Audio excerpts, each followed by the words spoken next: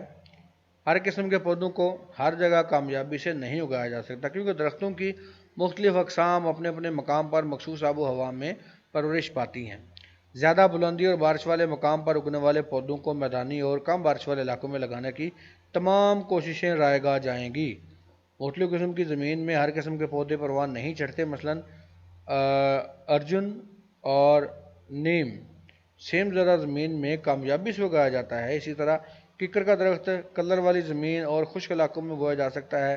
سکچین خشک علاقوں میں اگایا جا سکتا ہے۔ مزید برآں ان پودوں کو ایسی جگہ لگایا جائے جہاں زیادہ سے زیادہ لوگ ان کے سائے سے مستفید ہوں۔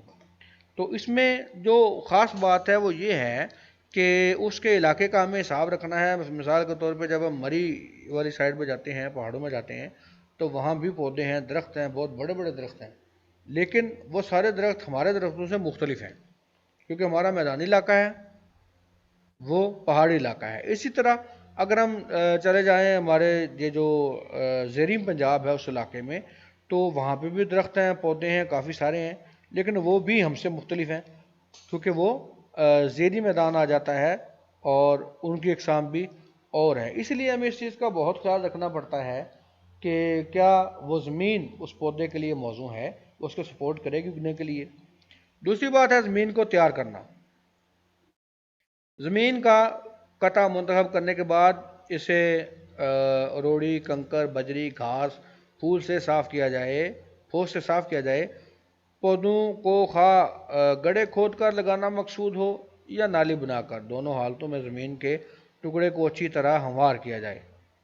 یہ آپ کی مرضی ہے، آپ چاہے گڑھے کھود کے لگا لیں یا نالی بنا کے لگا لیں، لیکن زمین کا تیار کرنا ضروری ہے، برابر کرنا ضروری ہے۔ کمزور اور بے جان زمین میں زرخیز مٹی، پھل، گلے سڑے پتوں کی کھاد یا گلی سڑی گوبر کی کھاد ملا کر اسے پانی دیا جائے تاکہ کھاد مٹی میں اچھی طرح سے مل جائے۔ اب جتنا ہم پڑھ رہے ہیں اس میں کہیں بھی یہ جو کیمیکل کھاد ہے یا جو فیکٹریوں سے تیار ہو کے کھاد آتی ہے اس کی سفارش نہیں کر رہے، بلکہ اس کے مقابلے میں جو قدرتی کھاد ہے، قدرتی کھاد کے طریقے ہیں جن میں ہمارے پاس گلے سڑے پتے ہیں، گلے سڑے پودے ہیں، گوبر ہے، ان چیزوں کو ملا کے ان سے کھاد بنانے کا مشورہ دیا جا رہا ہے، جو بالکل ماحول کے لیے نقصان دہ نہیں ہے۔